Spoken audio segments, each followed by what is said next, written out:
Riley Hale for your First Alert. Live from Augusta, we're watching News 1226 at 11. And we are looking at some rainfall moving through the area right now. More rainfall in store for the week ahead. But before we talk about your forecast, we'll look at some important news updates. Good evening, I'm Hallie Turner. It's been a hectic day in the political world as President Biden announced he will not run for re-election. Biden is the first president since Lyndon B. Johnson not to seek re-election. His party now in chaos with 107 days until the election. CBS's Nancy Cordes is at the White House. The historic and stunning announcement from President Biden came early this afternoon. In a letter to the American people posted on social media, he said, "While it has been my intention to seek re-election, I believe it is in the best interest of my party and the country for me to stand down and focus solely on fulfilling my duties as president for the remainder of my term." The announcement threw the race into disarray. No sitting American president has dropped out of a campaign so late in the election cycle. In a subsequent post, Biden endorsed his vice president, Kamala Harris. Are we ready to fight for it? Harris, in turn, said she was, quote, honored to have the president's endorsement, and my intention is to earn and win this nomination. We have 107 days until Election Day. Together we'll fight, and together we will win. Delaware Senator and Biden ally Chris Coons said it was a hard decision for the president. I still believe he could have beaten Donald Trump, but I also know that what he's done today is in the best interests of our nation. A slew of political heavyweights are already backing Harris, including both Clintons and many members of Congress. Pressure had been mounting on the president to step aside. A growing number of congressional Democrats called on him to leave the race as the polls worsened, donations dropped off, and the president himself showed signs of a slowdown, both physically and verbally. Look at the heat I'm getting because I named the Secretary of Defense a black man. On top of all that came the president's COVID diagnosis on Wednesday, forcing him to cut short a campaign trip to Nevada. As he recovered at his beach home in Rehoboth this weekend, the calls to step down grew louder. It is time to step aside and turn this over to a new generation. My endorsement stays until he makes that decision. I'm encouraging that. The country's encouraging it. And he has a chance to be an American hero. Even this morning, the president's top advisors insisted he would continue to fight on. And I want to be crystal clear. He's made a decision, and that decision is to accept the nomination and run for re-election, win re-election. After Biden pulled out, the Republican nominee, Donald Trump, slammed him, saying he was not fit to serve from the very beginning. But the Trump campaign privately wanted Biden to stay in the race, thinking he was an easier target. They've now turned their attention to Vice President Harris, attacking her in a new ad out today. Nancy Cordes, CBS News, the White House. Leaders on both sides of the river reacted as Biden announced he will not run for re-election. From Columbia and Richmond County to Aiken and the larger South Carolina representatives, Jada Walker joins us live in the newsroom after talking to leaders today. Jada. Some leaders praised Biden's decision to step down, while others made their feelings clear that the race for the White House is shifting gears. In Columbia County, the Democratic Party chairman praised the president while sending a simple message to Democratic supporters. In a statement, he said, quote, President Biden said Georgia made him president. There is more work to be done, and our eyes are on the prize, and we stand firmly behind Vice President to make it happen. We also spoke to Augusta's Mayor Garnett Johnson. Johnson said, quote, I do not want to comment on the issue as my role as mayor is nonpartisan.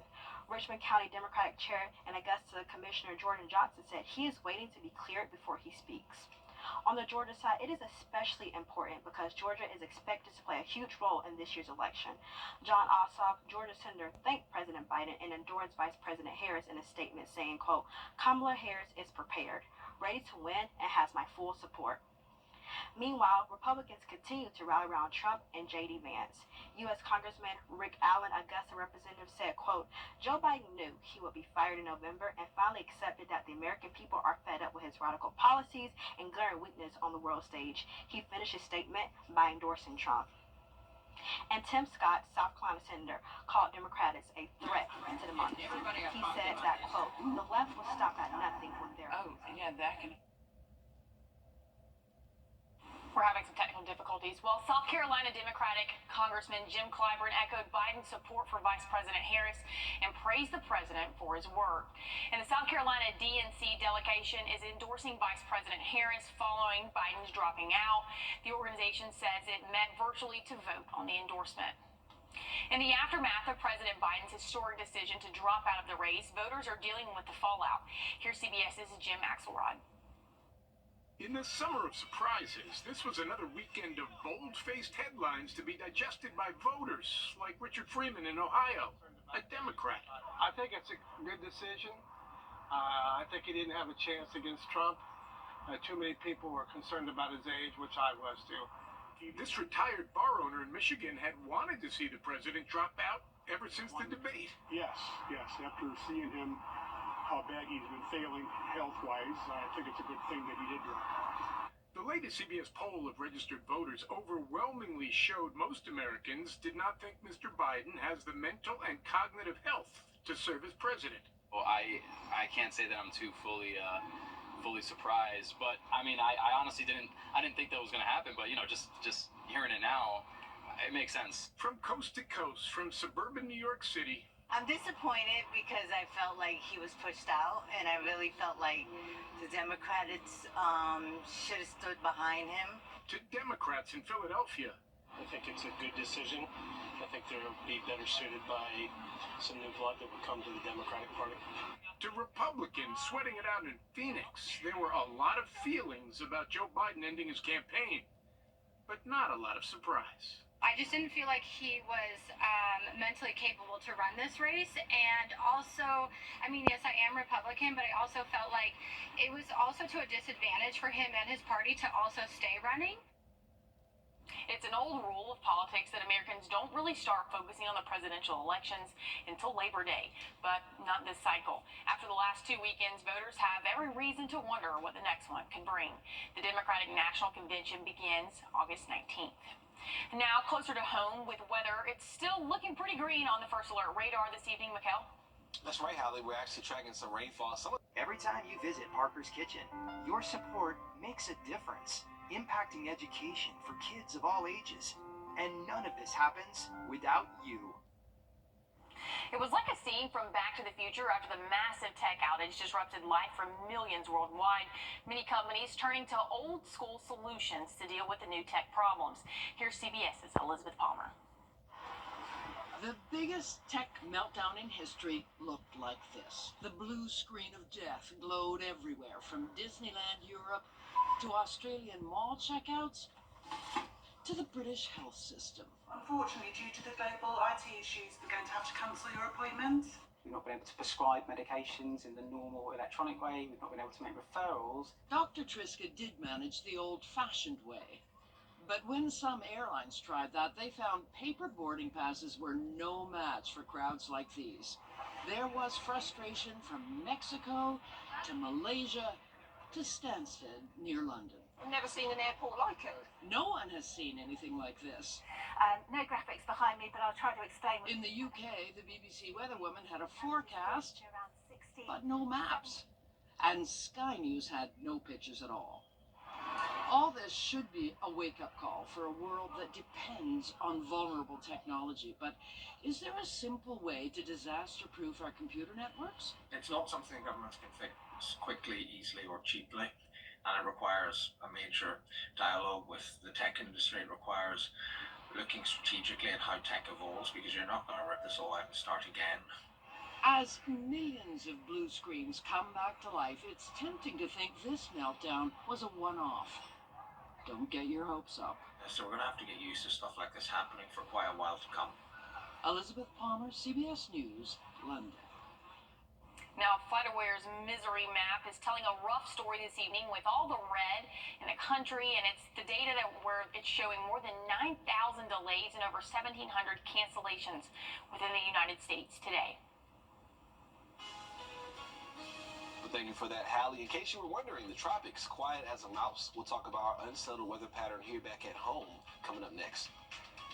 when migraine strikes. Wrdw Group. Your safety comes first with the First Alert Radar Network. First just got faster. On your sideline.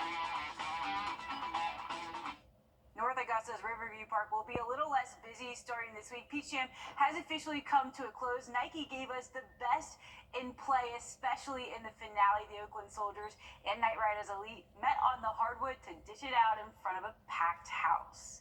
This was the most anticipated game all week long. You knew it was going to happen.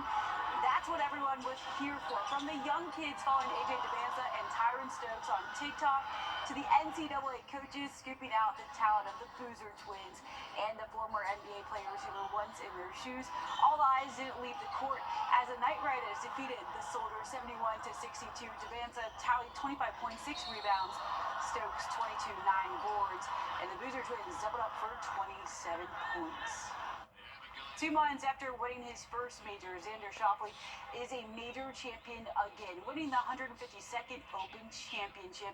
He was the sole golfer heading the Claret Jug after posting a 6-under-65, a perfect mirror of his final round of the PGA Championship. He called his back nine the hardest holes that he's ever played, yet Schauffele mastered them. 4 birdies, no bogeys. He's now one step closer to earning that career Grand Slam. Schauffele is the 6th to win the PGA Championship and the Open in the same year. 2 down, 2 more to go. I mean, it's a dream come true to win 2 majors in 1 year. It took me forever just to win 1, and to have 2 now is something else. There's calmness and super stressful moments when you're trying to win a major championship, and I felt them in the past, the ones I didn't win, and I let them get to me. And today I felt like I did a pretty good job of weathering a storm when I needed to. Schauffele is the first golfer in the Masters era since 1934 to have multiple final rounds of 65 or better in the majors in the same year. It's also the first time since 1982 that U.S. golfers have claimed all 4 majors. Well, the ACC and SEC announced that they'll have access to Apple iPads on sidelines and in the coaching booths for this season. FBS teams will also have the option to use coach-to-player helmet communications. Georgia's Carson Beck is getting used to the volume inside his helmet. Putting an iPad in his hands, though, well, that's a dangerous element. I think going back and watching film this past year, I almost wish that we did have iPads on the sideline, because there's so many different situations that happen throughout a game. But when situations repeat, a lot of defensive coordinators end up going back to what worked before, and they'll repeat calls.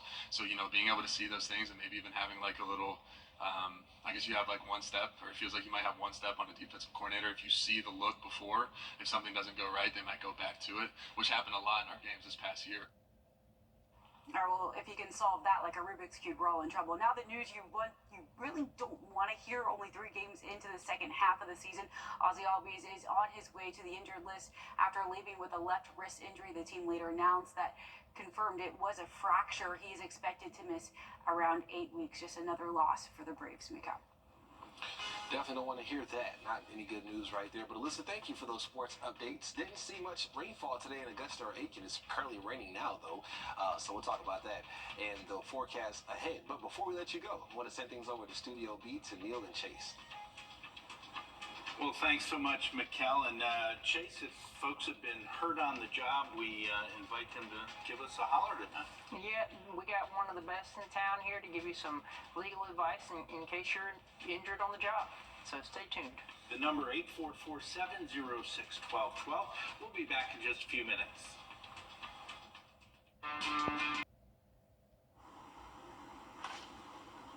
So, General Mills has created a new brand of cereal. It's a blend of the Kelsey Mix, a blend of the brothers' 3 favorite cereals, Cinnamon Toast Crunch, Lucky Charms, and Reese's Puffs. If you're interested, there are 4 different limited edition collectible boxes that feature Travis and Jason Kelsey on the packaging. You know, my mom never let me have sugary cereal when I was growing up, so this would be an absolute no in our house. That is terrible. Yeah. Not But my just all household. 3 of them together, is it, did they say it's 3 different, Yeah, it was Reese's Puffs. No, I do love Cinnamon Reese's Toast Crunch. Reese's Cups are like my favorite candy and I was cereal. sold on the Kelsey brothers first because, Well, between Taylor Swift and Travis Kelsey, I mean, they are like making a lot of money, so. Yeah, they sold out in UC when they had their podcast.